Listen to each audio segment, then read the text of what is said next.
as they pop up.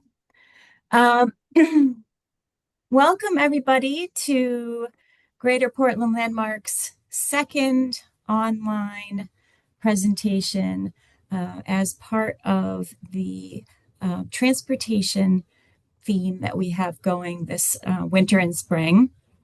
This all kicked off because of the exhibit that we are currently putting on at the Portland Public Library called Portland by Land, Portland by Sea, How Transportation Shapes a City, where we really wanted to examine aspects of how transportation advances have shaped both the physical landscape in Portland as well as the social landscape in communities and neighborhoods and things like that.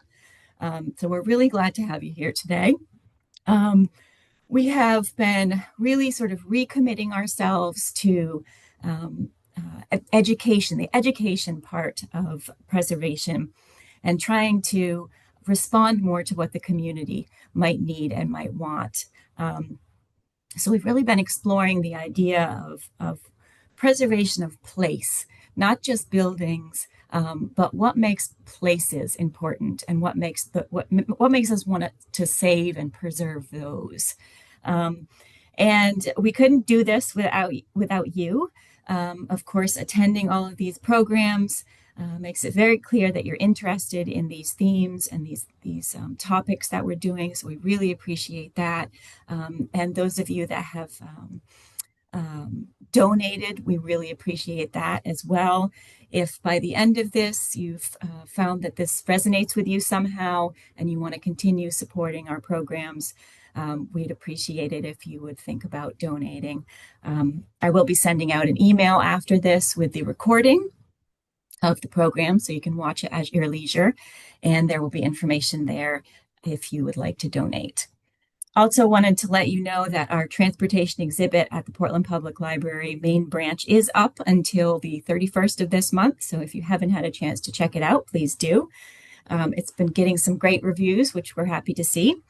And I also wanted to let you know about our next program coming up, which is an in-person lecture on March 26th at 5 p.m. It's at the Portland Public Library's Rhines Auditorium, and it's called The Modern Mile, Forest Ave's Transportation Transformation. And that will be given by Phil Morse of the Trolley Museum, the Seashore Trolley Museum, and Miles Smith, who is an expert on transportation and is passionate about the history of the Forest Ave neighborhood.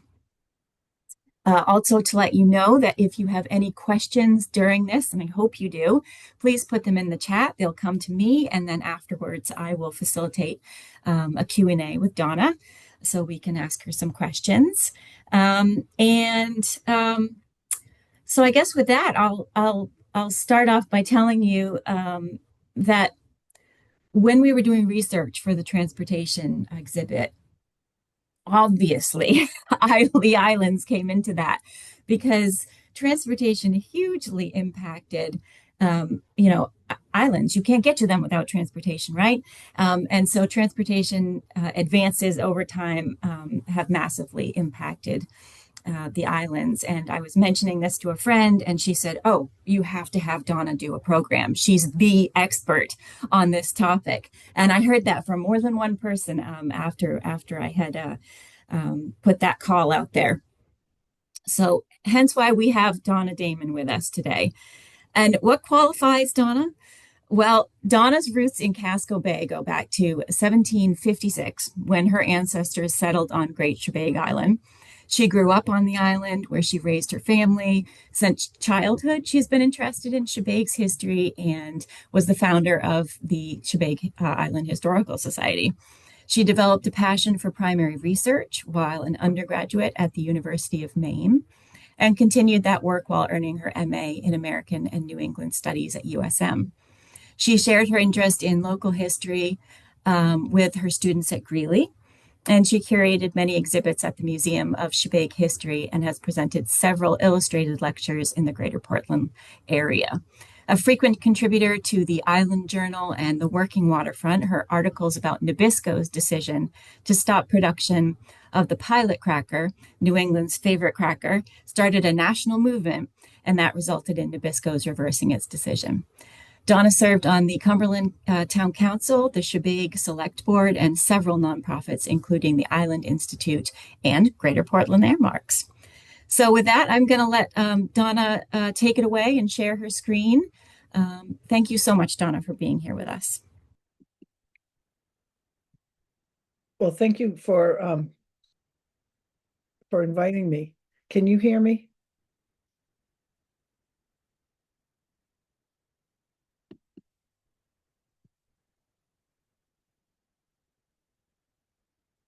Can you hear me?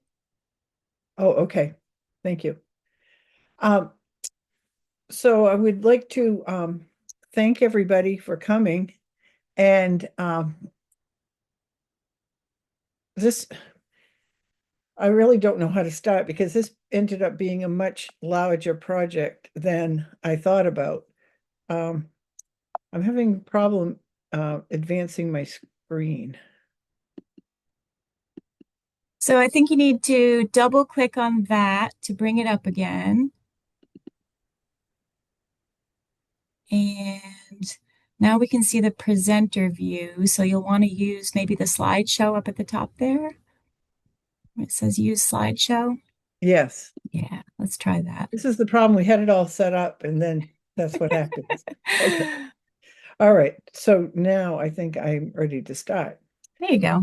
So when I was asked to do this, I thought, well, yeah, I'm sure there's some information out there. The problem is there is so much information that you could end up writing a book just about how tourism impacted transportation in Casco Bay.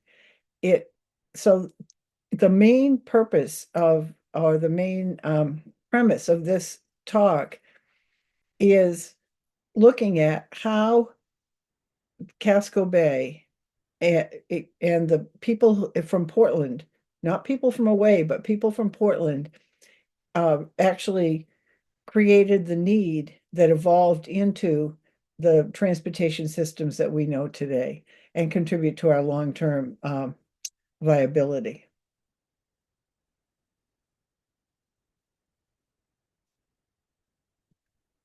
Just a second, I'm trying to get rid of all the people on the side here so I can see my screen. There we go. So in 1900, the Island Institute estimates that there were about 300 islands with year-round populations. Today, there are 15 or 16, depending on what your definition is. And a third of those are in Casco Bay. So one of the questions that you have to talk about or think about while you're talking about transportation is, why did some islands die and others survived? And so that really comes to the thesis, as I said, that the Casco Bay Island excursions of the 19th century Portlanders, and not the stereotypical tourists from away, created a demand for water transportation that evolved into scheduled steamboat transportation. Over time, isolated island communities were transformed into tourist destinations, and an infrastructure that contributed to the island's viability and long-term sustainability was created. Now, maybe if tourism hadn't come along at some point, there would have been boat transportation to the islands, but it's hard to know. So we're going to look at that story. Okay. I'm still having trouble.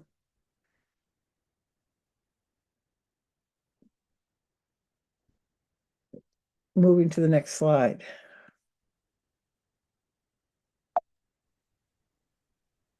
Are you using your arrow I'm using, buttons? yeah, I am, and nothing's happening. All right. Why don't you go to view up there? Yeah. Oh, full screen. That's what I was going to suggest. How about the arrow on the bottom of your screen there? Will that work?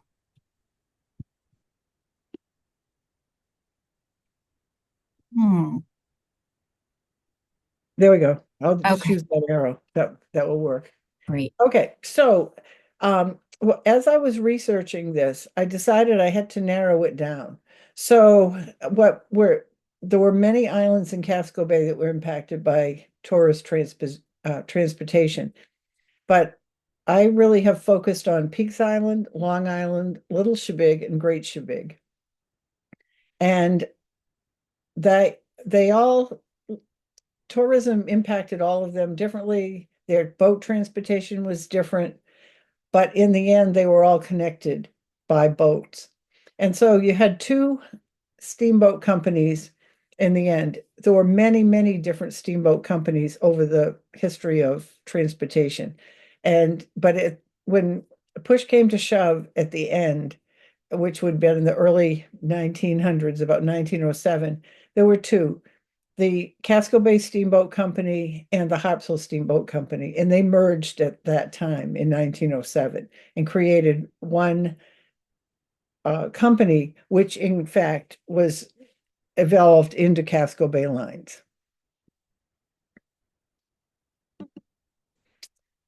So when we think about transportation in Casco Bay before the tourists, we have to think about the indigenous inhabitants who lived here, the early Europeans, the settlers, and generations of islanders. All of those people had to somehow get to an island. So first, before the Europeans, we had the indigenous people were here for centuries. And just on Shebig, we have over 30 sites that have been identified as places where you can find artifacts and evidence of the settlement of those people. The oldest identified artifact we have was found a couple of years last year after the big storms, and it is a spearhead that is somewhere between 6,500 and 8,000 years before the present. And so what we think is that that was out in the ocean, and when we had those big storms, it brought it up onto the shore. Because at that time, 6,500 to 8,000, the much of Casco Bay would have been land and nowhere near the water that we have today. So those are the first people who had to figure out how to get here. Then you had the explorers, the fishermen and explorers from Europe who were here. And in 1614, John Smith from the Pocahontas fame actually sailed through New England, and he's the person who coined the name New England. And he had made at that point the best map up to that point. And so if you get the recording, you can actually look at this and see that you can recognize some places, but it has a lot of things that are not specific. And then you had DeBar's Naval Chart of Casco Bay published in 1776.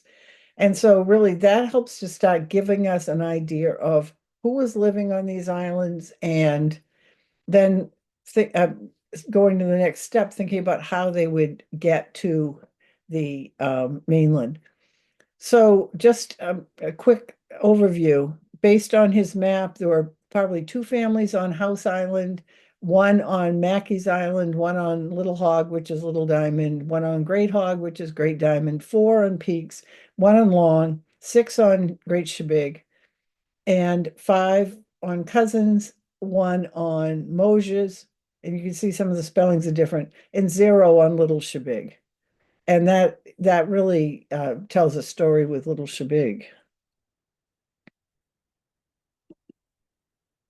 So the early excursions to the islands started before there were steamboats. People would row or sail to various islands.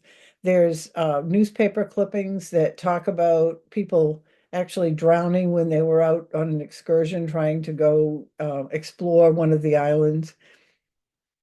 And I think there's something magical or romantic about uninhabited islands, or even why do you live on an island?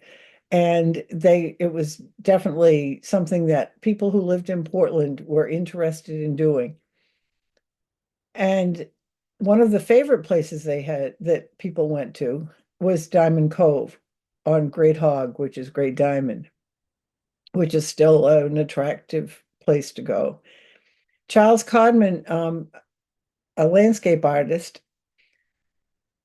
painted several paintings of Diamond Cove. This is one of them, and it shows people wandering around the island with sailboats out in the cove, not steamboats.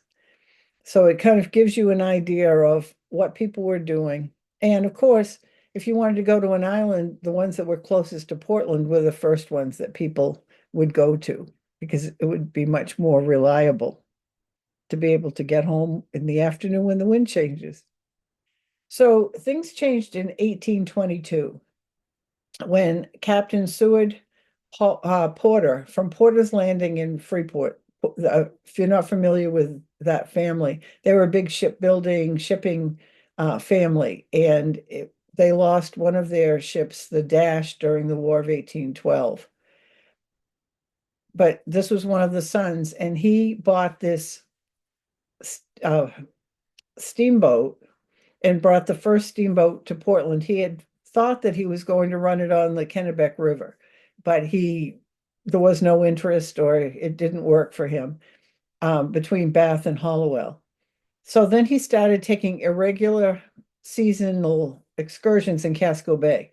Now, when I say regular would be like a schedule. Irregular was just where they would advertise and say who wants to go, or somebody might say, can we'd like to take a charter. And that was the case for a long time, as you'll see as I go through this.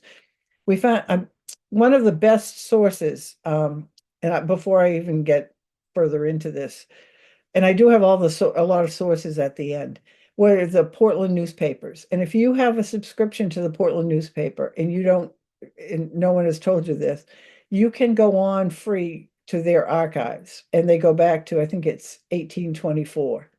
So when I started this project, I just typed in excursion and went decade by decade and found incredible amounts of information about people moving around from Portland to various places. And a lot of it, the majority of it was going out onto the water. So that's a great source. And that's where a lot of these things come from. So the Eastern Argus was one of the big newspapers at that time, for a long time, actually. And they advertised a run to North Yarmouth in 1822. And 1822, North Yarmouth included what is now the town of Yarmouth. So basically, they were going to Yarmouth, and they talked about graduation from North Yarmouth Academy. And this boat may have taken other excursions. I didn't actually find anything else, but that was one specific instance. And it was sporadic off and on throughout the 1820s and into the 30s. Here's an example of in 1837. Would be typical of what was happening in the 1820s and 30s. Excursion among the islands in Casco Bay, accompanied with suitable music for the occasion. A fish dinner will be provided on board at 2 o'clock. The party will be landed at Jules Island, where they can remain for 3 to 4 hours, and the fare was 75 cents, including dinner. Now, some of the fares were sometimes it would be like 12 and a half cents to go on one of these, but this was probably a fancier one. And there were too numerous to mention the names of the various boats that I discovered through this study. But food was often included in these adventures. One of the things that I thought was pretty interesting was in the late 1830s and early 1840s, the Boston steamers that would come between Portland and Boston, they would have a layover during the day and then they would sail back at night. And they were advertising and taking people out sailing up and down Casco Bay during the day. And this one in particular was 37.5 cents for adults and 25 cents for kids. And there's three different boats here that are in this example of what they were doing. And then they would come back and get ready and go back to Boston. There was a lot of competition as time went on between the various boats and steamers that were here. And one in particular, one article that I found, I've excerpted from this.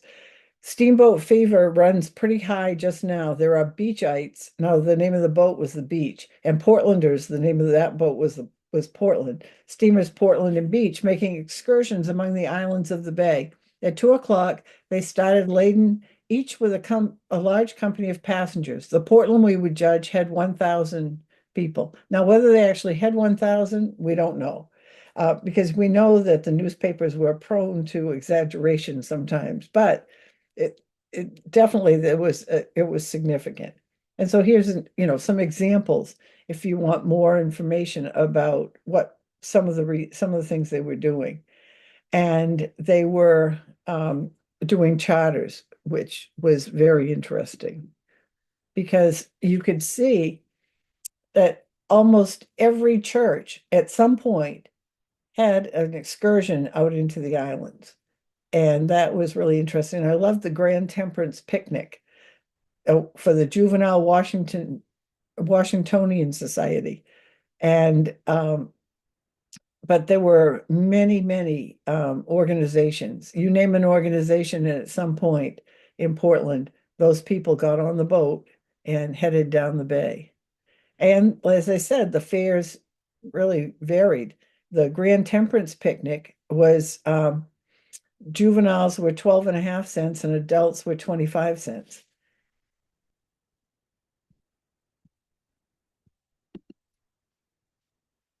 Uh, Probably one of the biggest biggest things to happen in Portland was when the Atlantic and St. Lawrence Railroad came to town because it connected Portland with Montreal. And they had a groundbreaking ceremony. They planned it July 4th, 1846. And it was tied in with a steamboat ride for all these dignitaries who had come from Canada and around um, Portland, Maine, and New England. And the newspaper was urging people, Portlanders, to board the other steamboats, the Huntress, which is what all the dignitaries were going on, was full. It had filled up. And so there were these other boats that were ready and taking passengers. So they were advertising and encouraging people to to go on, sign up and go on that tour in the afternoon of the 4th of July, so that the people who were on the Huntress would see how much support that the railroad had in Portland, and that the people of Portland were behind the railroad. And so it was interesting to see how transportation was used, two kinds of transportation, really, talking about rail and also talking about taking them to see the beautiful harbor and the islands and seeing what Portland had to offer to the people who would be coming on the trains. As that decade ended, the excursion amenities expanded. And I love this line from one of the ads: every attention will be paid to the comfort and convenience of the ladies. So they were encouraging couples. In one of the ads, it was 50 cents for one person, but 75 cents for couples. So they were trying to fill up. And one particular one, they had glee singers on board, cotillion music. It was very common on these excursions to have music. They sold refreshments of the best kind. I don't think you'd want the worst kind, but and one of the fishing expeditions, they were furnishing free fishing lines for the ladies as well as bait, but the men had to bring their own fishing lines. Now, I'm not sure why that was, but that's what happened. And then they started having multiple stops on the waterfront. So it wasn't just at one wharf where you would go to get on this boat. They would pick people up at various places along the waterfront, which showed that it was really becoming the thing to do. And they even had an 8-hour excursion with a moonlight return, and they advertised that it was a moonlight. And you can see here's an example of the grand picnic and moonlight excursion to Great Shebig Island. So they were going as far as Shebig. It wasn't just the inside, the harbor places. And another example here is they had a grand picnic at Jules Island. They were going out there looking for hidden treasure where Captain Kidd had supposedly had buried his treasure. That was part of the ad for that. In 1849, they started actually having scheduled trips during the summer to Diamond Cove and Cape Elizabeth. They were becoming more organized. And Cape Elizabeth had started to take advantage of the summer trade. And for those of you who don't know, what we know of now as South Portland was part of Cape Elizabeth until the 1890s, late 1890s. And so when we're talking about Cape Elizabeth, we're not just talking about Cape Elizabeth that we see today, but the Ferry Village, Pleasantdale, Turner's Island, all of that area was all part of Cape Elizabeth. So in Peaks Island in the early 1850s, that is the first place where Native Islanders started to say, okay, maybe we should get in on this, and get in on this tourist business. So, I love that phrase, if you build it, they will come. And that happened on Peaks Island. They ended up getting boats that were during the summer that were running on some kind of a schedule. Here's one of the examples of this boat, the Antelope. And it's making 2 trips each way each day, leaving Union Wharf at 9 and 2 and returning at 12 and 6. The tickets were 12.5 cents. And you went to somebody's store at the corner of 4 and Union Street to buy your tickets. So things were starting to happen.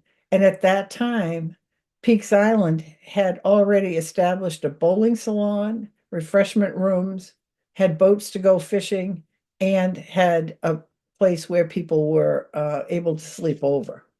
And that was really the beginning of that type of tourism in Casco Bay. In 1853, that was the year that the Atlantic and St. Lawrence Railroad actually opened because they had broken the ground, but they had to build it. The Cushing's Island was sold to a Canadian who built a hotel there called the Ottawa House. And at that point, Canadians had a way to get to Maine for the summer. And that expanded later on. Peaks Island had one that was named lost my the name is might have been the Montreal. I think it was the Montreal House. And of course, we all know about how a lot of the Canadians gravitated eventually to Old Orchard. But this is where it was all starting, connected with the railroad and the Ottawa House.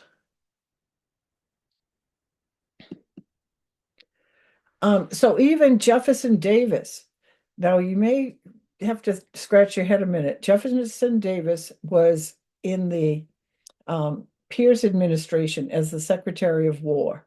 He was in Portland, and he made the recommendation that they build a fort where Fort Gorges sits today. And then after he ended his stint in Pierce's administration, when Pierce didn't get reelected, he became a senator, and he was not feeling well. And so he decided he needed some fresh air. So he brought his family to Portland in 1858. He was one of the tourists of um, from far away, actually. He came from Mississippi. But he had loved Portland when he had been here before. And so he toured the harbor and the islands to see where, and it was just the beginning of when they were starting to build Fort Gorges. While he was a senator the year before, he helped to broker the deal through a reconciliation plan to actually include that fort in the bill, in the funding bill. And if it hadn't been for Jefferson Davis, the money would not have been allocated to build Fort Gorges.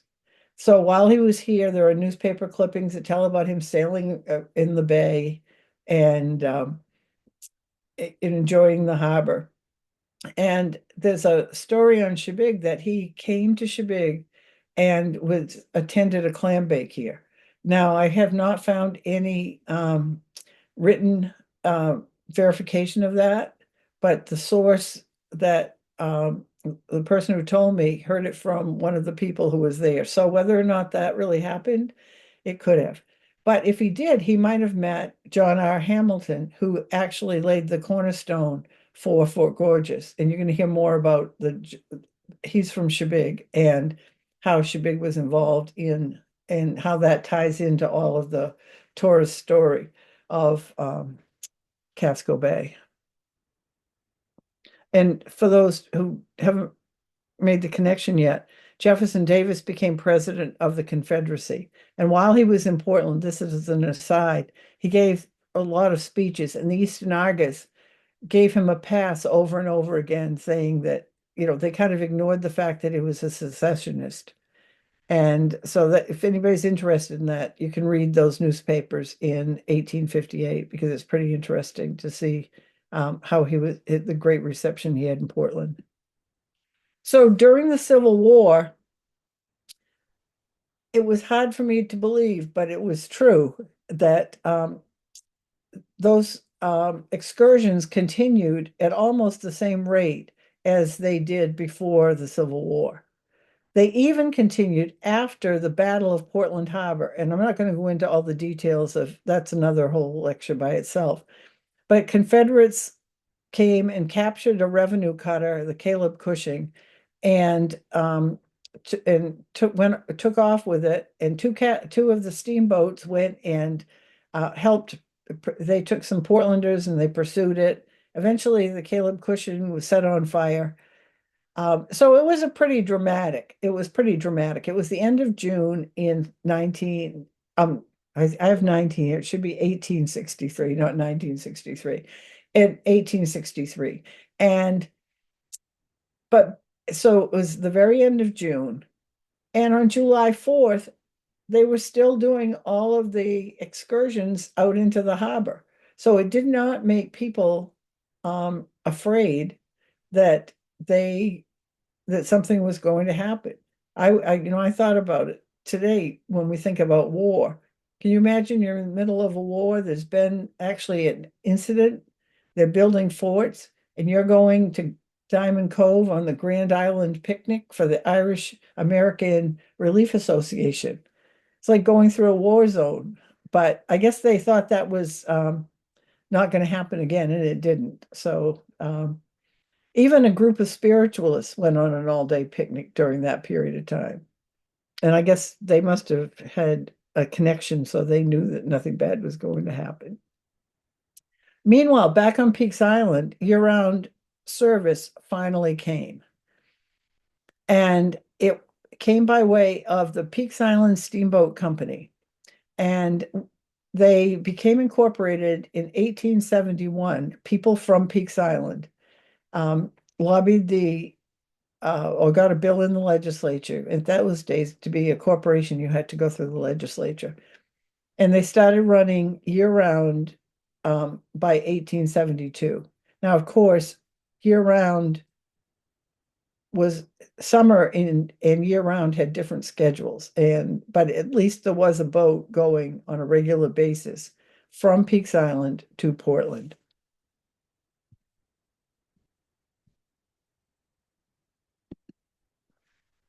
And Shebig wasn't far behind.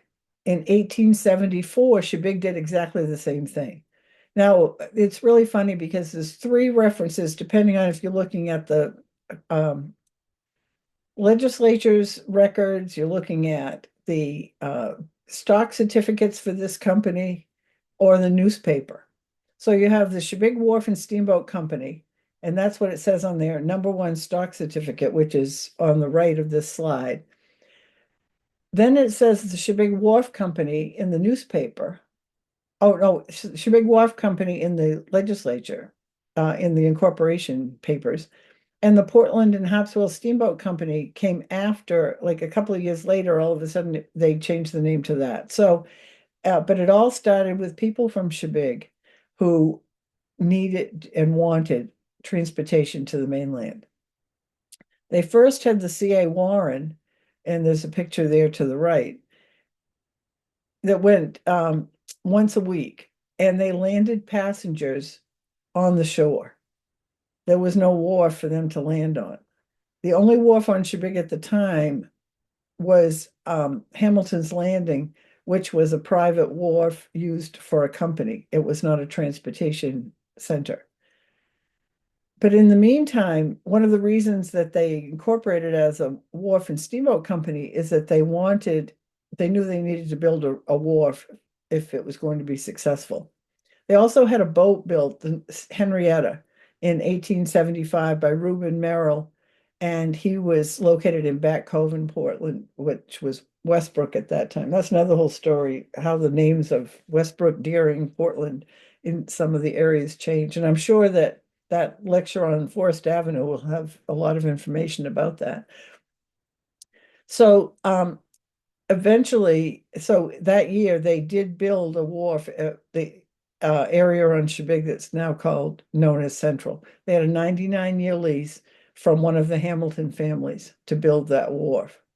And they were able then to offload onto a wharf and not have to row people ashore. And that helped them to have more service. And in 1875, they were going Portland to Harpswell and touching at Long Island, Great Shebig, Little Shebig, and Cousins Island. One of the incorporators was a brother of one of the Shebig incorporators who lived, but he lived on Cousins Island. I haven't quite figured out how they did that, how they did it, but they went at least one trip a day in the off season.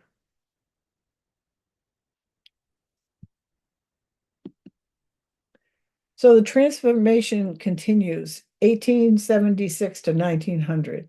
So one of the things I wanted to say is this talk really ends with a couple of exceptions in 1900. So what you're going to see are some case studies of Peaks, Long, Little Shebig, and Great Shebig, and see how they were impacted by tourism and transportation up to 1900. And the demographics that I have some slides of some charts here that will reflect that change. It increased the boat service, more tourism, more tourists, and more improvements to the communities. And it reminds us that the only constant in our lives is change. So this would be 1850 to 1900, and you can see the populations for Peaks, Long, and Shebig. And it's evident that Shebig had a larger population in 1850, and it grew from 1850 to 1860, but it was pretty flat after that. Meanwhile, Long Island had a dip where they actually declined from 1850 to 1870, and then they started to increase. Peaks Island, on the other hand, was a steady increase all from 1850 all the way to 1900. And that is probably, well, there's no question, it's all about tourism. And that is why that population changed. And you can see with Long Island and both Long Island and Peaks Island in 1880 all of us between 1880 and 1900, they're on almost the same angle for increasing their populations.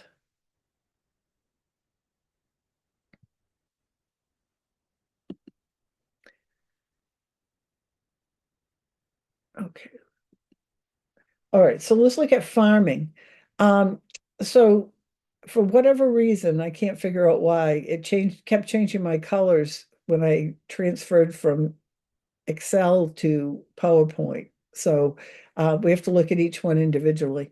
But you can see on Shebig there were ups and downs in the numbers of farmers. Part of it had to do with the definition of what the census taker considered a farmer was.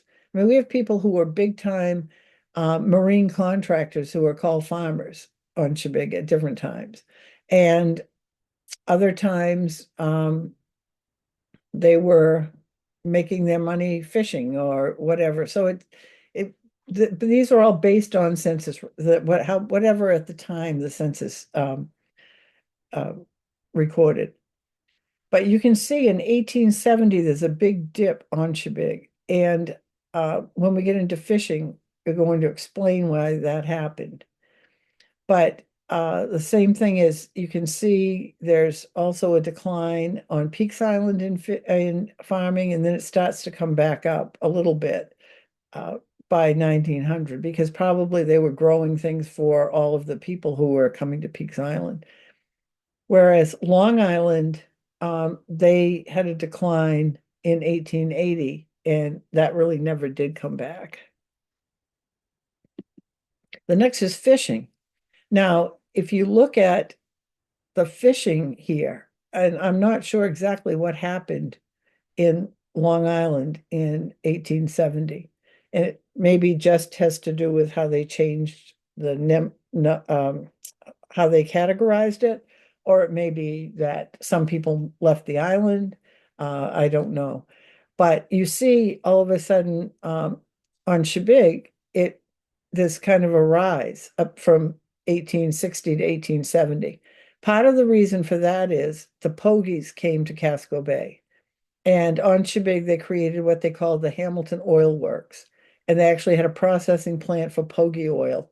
And 19 people owned stock in that company. And a lot of them were marine contractors who switched out and went for Pogies during that period of time. And so that explains that little dip. I don't, like, as I said, I don't know what happened on Long Island. Mariners. Now, mariners had various different definitions, again, according to the census. This is based on that. But for our purposes, it's people who earn their living on water-related activities who are not fishermen. And so you see, Peaks was pretty flat. And Long Island had a little boost in 1870, and maybe that took some of those people who had been fishermen. And you can see on Shebig there were a lot of people in that category, but it starts to slowly go down and then dramatically drop. And we're going to talk a little bit about that in just a minute. This is one of the most interesting categories. Other occupations. So anything that was not in marine or agriculture went into this category. And it's not surprising that when you look at Peaks Island in 1880, all of a sudden from 1880 to 1900, you have a huge change in the numbers of people who are in occupations other than agriculture and marine. It was something like 175 people who were headed that in that category. You can see Shebig is just kind of a gradual increase. But again, from 1880 to 1900 on Long Island, you see more of an increase because they were closer to Portland. They got into tourism before Shebig. So now we're going to talk about the impact of tourism on each one of these islands. So this is Peaks Island, and if you're not familiar with this book, this is really interesting. If you want to know what Portland was like in 1876. Elwell's Portland and Vicinity is a great resource. So in the book, it's almost like a advertising tourist guide or, what we have to offer. And so this is taken directly from that book. There were 6 large boarding houses on Peaks Island, 10 smaller ones. Nearly every house would take in boarders during the season because people would end up on the island and had no place to stay. So people were making a little bit on the side. The average number of boarders was 1,290, according to Elwell, and there were 300 to 500 people tenting.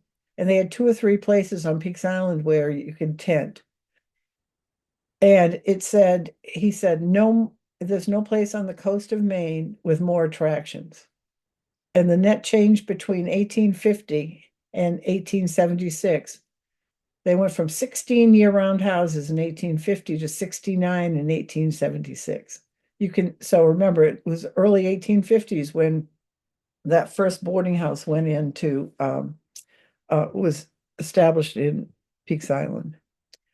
So Peaks Island was known as the Coney Island of Maine or the Coney Island of New England or the North, whatever you want to call it. But you name it, they had it for uh, various activities, everything from opera houses to um, uh, roller rinks. This was the Gem Theater, which was one of the first summer stock theaters in Maine. And it was built in 1898, but it was built on what had formerly been the Forest City roller skating rink, which was 1884. So that was people were roller skating, coming out here to roller skate out to Peaks. It seated 1,500 people. Think about it. They were putting on shows. They were hiring Broadway people who were in New York, people in vaudeville coming to put on shows, and they could hold 1,500 people. The this These are from postcards, and they're probably after 1900, but they capture what was there in 1900. And it looks like you're in a city almost. So here's the Gem Theater, and then there's a little studio that, if you read the fine print, people could have their pictures taken, and they would be finished while they waited. And there really was something for everybody. Now, I cannot find that this really ever happened. So, as far as I'm concerned, fake news before AI. If there's somebody from Peaks Island who knows that there really was the trolley cars on Peaks Island and the Peaks Island Railroad, um, I would love, and when we have the Q&A, I would love to hear about that because I could not find that.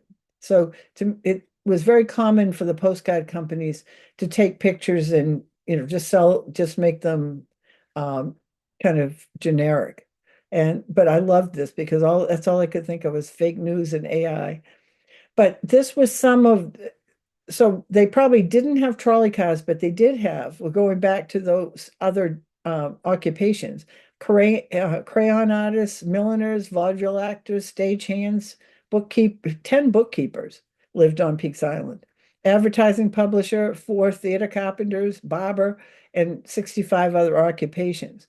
Now, some of the people may have been commuting to the mainland to work. They may have been commuting to Portland because some of the jobs sounded like they probably weren't happening on Peaks Island. But that boat service by then was getting so regular that you could do that. You could live on Peaks and work on the mainland just as you can today. So now we're going to Long Island. According to Elwell, there were 242 inhabitants on Long Island in 1876. Most of the men were engaged in fishing and farming. The island had no marked features. This is a quote from Elwell. It has been visited little until the last 2 years. So in the early 1870s, all of a sudden things started to click on Long Island. A wharf has been thrown out, and that was his term, near the western end where the steamer lands. And they had, and nearby was a bowling saloon and dining room. Uh, Ponce, who was a big mover and shaker over there, was planning a large summer hotel, and indications are that the island will become a popular resort. Large excursion parties prefer long over peaks because of great seclusion. So what they're talking about are those people that started, the tourists of Portland who started it just going out and wanting nature. Peaks Island was getting to be too much for them, so they were looking for something that wasn't quite as busy. So it would be like going to Portland Oaks versus Old Orchard, that kind of thing. So here are some of the pictures of how Long Island started to build up. Look at the size of some of these hotels. Remember, these are all here before 1900.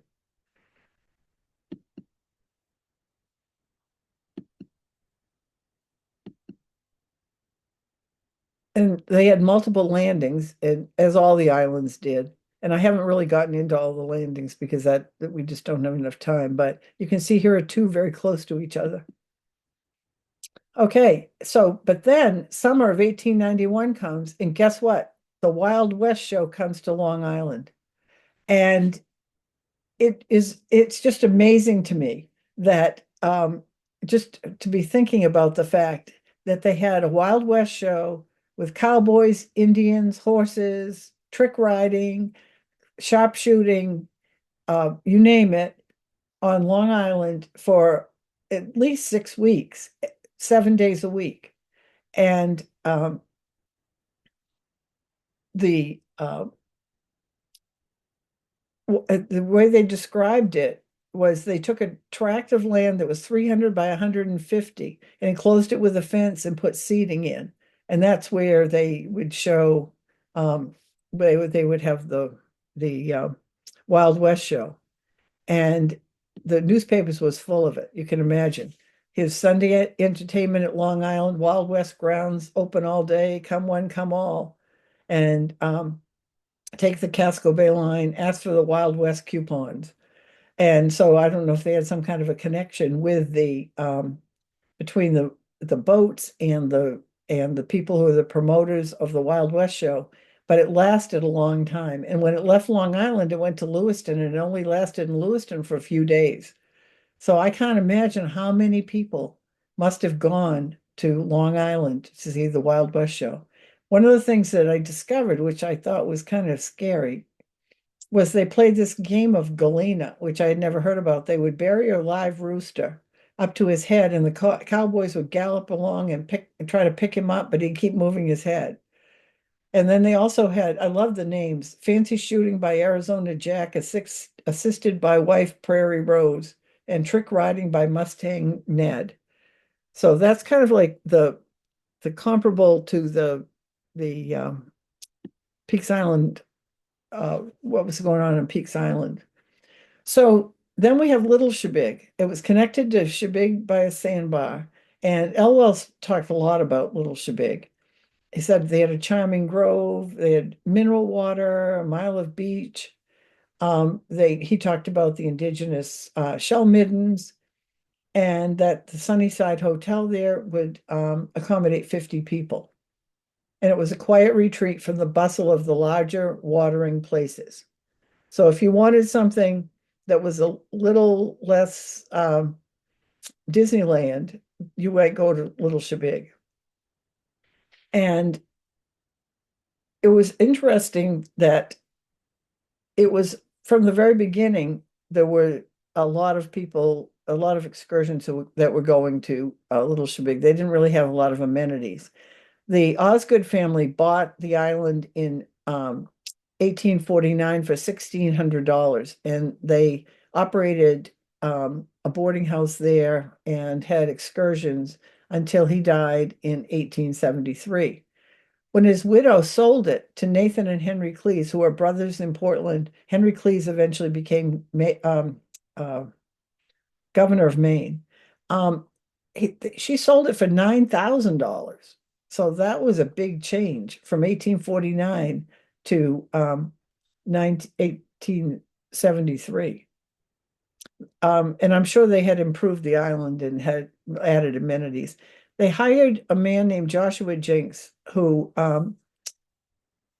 had been a long time a friend of theirs, and he operated what became the Sunnyside. Here's a quick picture of the Sunnyside from Little Shebig. You can see all these people on up on the roof and in front of it. It's the Grand Army of the um, from the Civil War veterans coming to Little Shebig in 1876. And it's one of those cases where we had several different artifacts and newspaper clippings that could come together to tell this story. We have the stereopticon view of the clam bake, the receipt from the renting the tents that they needed for the day. You have the photograph showing all the people who went, all the veterans. And in the newspaper, it said they had 55 bushels of clams, 4 bushels of oysters, 95 dozen eggs, 300 lobsters, and 3 bushels of potatoes. That's quite an event. And so then Jenks got kind of itchy and he decided he wanted to go out on his own. So he crossed the bar. Well, Little Shebig is connected to Shebig by a sandbar. So he left these pictures of Little Shebig. He bought the Barnwell Johnson farm on and Deer Point on Shebig and built and operated a new Sunnyside, which was financed by the Cleves brothers. The old Sunnyside on Little Shebig was reinvented as the Waldo, and that continued to have a lot of interest, and people came there, even in competition. So over on Shebig, Jenks built this huge hotel, which was bigger, it looks bigger than the Sunnyside, the Sunnyside from Little Shebig. And then he had a very small landing at first. You can see the ledges and they've got a little tiny platform. With steamboat is off to the right, and you can see Hope Island in the background. And then later on, they had a larger wharf. The Harpswell Steamboat Company built the bigger wharf that you see down below. So now we're at Great Shebig. I'm trying to speed through this because we're running out of time, but so Elwell didn't have a lot to say about Shebig. He said it was a large island with 2,000 acres, had a considerable population, had churches, which were 3, schools, which were 2, and never had been much visited as a summer resort. So basically, that's telling you they're not playing this game that everybody else is, the other 3 islands. And so, what was the impact of tourism on Great Shebig? Why did it take so long? It took so long because they had other economic drivers that made so that they did not need tourism. They had the Hamilton Company Salt Bait and General Store. The story is the Historical Society here has the account books for that store, that they had the biggest inventory, variety of inventory of any general store north of Boston. They bought and sold clams, salted clams for the Grand Banks fishing fleet, and they shipped them from Shebig, from a warehouse in Portland, and they had one in Rhode Island. At the same time, Shebiggers were marine contractors, and they were building lighthouses, breakwaters, and that kind of thing. And they also were dredging harbors. So at that point, they didn't need tourism. For more than half a century, the Shebig thrived because of the impact of marine contracting. They worked on most of Maine's breakwaters, took rocks out of the Kennebec River, dredged New England harbors, carried stone from quarries to railheads, worked on the forts in Portland Harbor, as we talked about before, like Fort Gorges, and set navigational markers and built and tended lighthouses. This is a composite that we have in an exhibit on Shebig right now. These are people who we have identified as stone sloopers. The ones who are pictured are ones we were able to get pictures of, and some of the other ones we have and just haven't added it yet. But you can see there's over almost 250 people who are represented there who are making a living in this business. And so one of the reasons that people get into tourism is because they need it economically. And it wasn't until this business kind of started to go down that changed. In 1874-75, the big steamboat company that we talked about before um, was created for access for islanders, not for tourism. The people on Shebig wanted to figure out how to get back and forth to Portland. They had spent most of the Civil War, many of them in Portland Harbor, building the forts, and they had created a connection to that area. So, what was Shebig like at that time? In 1873, the house on the left, the top, was the most valuable house in the town of Cumberland. The one below it was a stone sloops captain's home, which eventually was transformed into the Hamilton Villa, which was a summer place. And then you see the school. Remember, Elwell talked about the schools and churches. This that school was the largest one-room school ever in the town of Cumberland. And because there were more children, or almost as many children, on Shebig as there were in the whole town of Cumberland. And that was just one of the Shebig schools. So early summer development was initiated by Portlanders in the 1880s, not by Shebiggers, who, if you remember back, the people on Peaks Island were the ones who said, okay, we're going to build something and people will come. Well, in Portland, what happened, people in Portland, whether it was the Cleves brothers and Jenks or the Edmonds who developed what is now the Cottage Road area on Shebig, um, came from Portland and bought land and started to build cottage developments. It's really interesting as I got into this, the connections, the familial connections between some of these people in these events. And I'm going to give a talk in the summer on the same topic and go into much more detail about these developers, George and Catherine Edmonds, and their connection to Antoine Dodicos, who was a teacher at Portland High School of French and also mechanical drawing, and was an architect. And so it's very interesting when you um, start to really delve into some of these things. But these were some of the house at the bottom was the Ricker farmhouse from 1807. And then the Ridge and Dorticos cottages were built for people from Portland. But who knew, right? The Portland Orphanage also came to Shebig. And they bought a farm on Shebig. They had camped earlier before this farm became available. They named it Sunny Slope. They were very close to Jenks Landing. And here's a quote from one of the newspaper clippings. There were 36 orphans who are happier than they've ever been before. They are very proud that they supply the family of 40 with clams and blueberries. They must have had 4 people who were working there. They are very friendly with the fishermen at Great Shebig and frequently have presents of lobsters and fish, which they greatly enjoy. And here's a picture of the orphanage that was built there. You can see the original farmhouse to the right, and some of the orphans out front. They had a little gazebo. They would go around and do entertainment for people, and they were in operation there until 1914. But if you were an orphan from Portland, what a wonderful way to spend your summer. Shebiggers were reluctant to sell land because of unintended consequences for those who did. This is the area adjacent to Central Landing, which is where that first steamboat wharf was.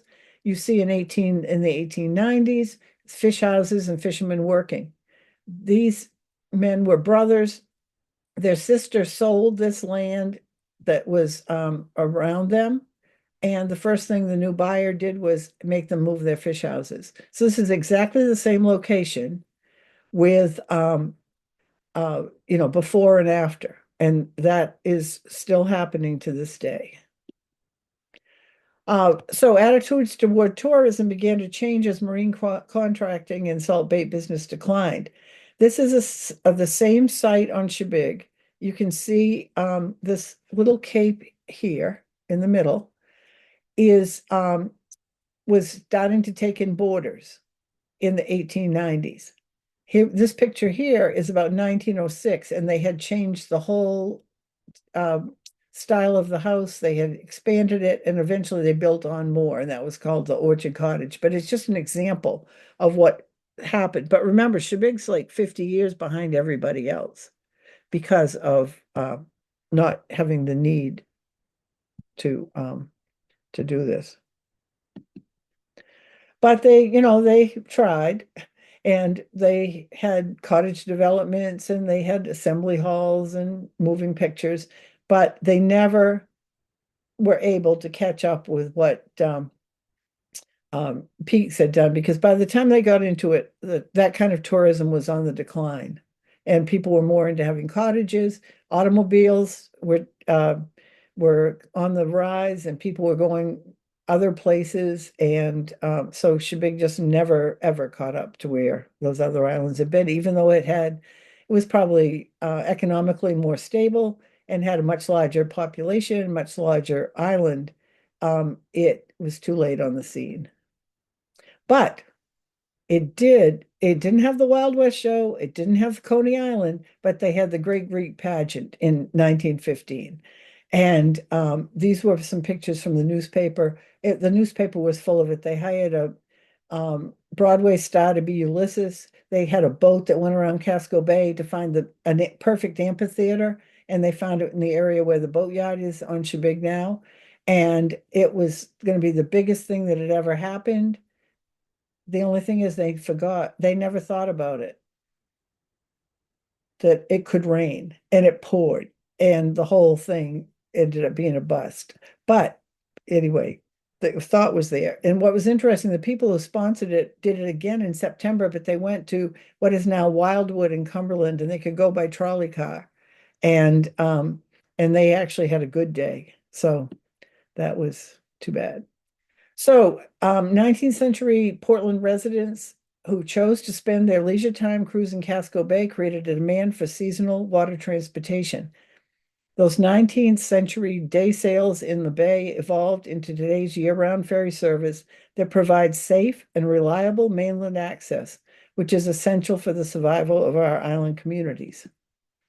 So here are some sources that I used to put this together if you want more information, um, you, I would highly recommend looking at these.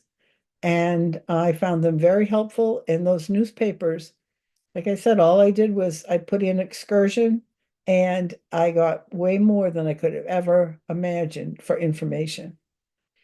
And so, if you want more information, or you have questions, or you have something you'd like to add, or I'm sure that I have made some significant errors in some of my interpretation, feel free to email me at research@shebighistory.org. Thank you. Thank you so much, Donna. If anybody has any questions, please put them in the chat.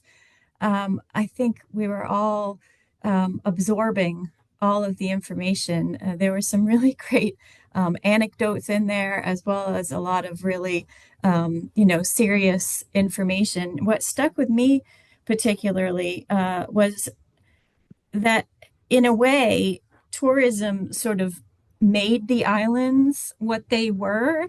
And as a result of that, tourism and its transportation contributed to the preservation of island culture, which is really kind of amazing, and exactly what we're trying to do with this kind of programming, where we're expanding the idea of what preservation is into culture and society, and a sense of place, as well as just buildings and infrastructure. And I also really appreciated the fact that you were able to find this incredible link between the railroads and tourism. That was really surprising, and something that I don't think we've come across before in this theme. But where the steamships were coming out and and full of people and tourists to really show the railroads that that it was worth it for them to be there and look at all of the excitement that you could have. I have one question here. In an early slide there, you made mention of an alum manufacturing on Jewel. Can you speak a little bit about alum manufacturing? And was there also another business there at that point? Oh, okay. So what I talked about was the fact they were going out there to see Captain Kidd, but they also were going to at this around the same time they created something called I'm going to get this mixed up. Portland, Scarborough, Phippsburg, something mining company in 1839. And they went around and bought mineral rights all over Casco Bay. And so they thought that they were going to be able to extract copper and all these kinds of things out there. So one of the things they were advertising they could go and see is whatever this operation was that was going on out there. It never really materialized. But one of the things that's really interesting is that when you look at who sold their mineral rights, almost all of those places were actually um, dynamited, if you can believe, blasted, and by the people from Shebig who were going around in that marine contracting business because they needed what they call grout, which was just junk rock. And we have diaries where people would tell about getting 40 tons on a tide where they'd blow up, go to Bangs Island or whatever, and if you go around Casco Bay, it is not the way the glacier left it. The glacier would leave it very smoothly going down into the ocean, but you can see where they would blast. And anyway, that's an aside, but I think that's what they're talking about. I hope that helps. Right. We have another question. Great question. Um, any chance that pilot crackers will make a comeback? No, I don't think so because when they took them away the last time, um, the people who were running the Shebig Inn at the time, they thought that what we should do is create a cracker factory here on Shebig and have a trolley that would bring tourists to come around. And I couldn't quite like go with that. But a friend of mine from high school, and I see one of my friends, Kathy Blake, right here, on here. She'll know. Sally and Jane Butterworth came to my house for the summer in the summer to visit, and they brought me a box of pilot crackers they'd had, and they hadn't been opened. And we ate the first package because they come in like a little wax paper thing. And so my sister just turned 89 and I was going to visit her. I made clam chowder and I thought, okay, I'm going to give her the last of known pilot crackers. And I looked and they had like a worm inside of so that's the end of it. So if if we could get, it would be nice if Nabisco would give the recipe and somebody could try to make it so that they could make them in their home, but I don't see Nabisco turning it around unless somebody has more energy than I have right now. It was really fun when we did that, and I still can't believe it worked. I mean, I can't believe the numbers of people who that resonated with. And it all started because I had a deadline for a article for the Working Waterfront, and I couldn't think of anything to write about. And my mother and father were fighting over the pilot crackers. And so that's how that started. We are creatures of habit here in New England, aren't we? We love our traditions. I have a question here about silica exposure from quarry work, which causes lung disease.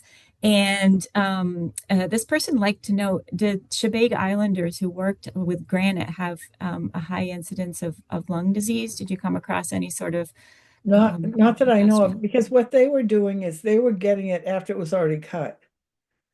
I mean, they were blasting like shale and stuff here, but I'm sure it wasn't great for them when they were doing it. But they weren't actually in the quarries. They were the transportation piece of it, and they were carrying it. And so I haven't seen that there were a lot of people who died of that kind of thing, but they could have. I mean, that's nothing I've really ever thought about, actually.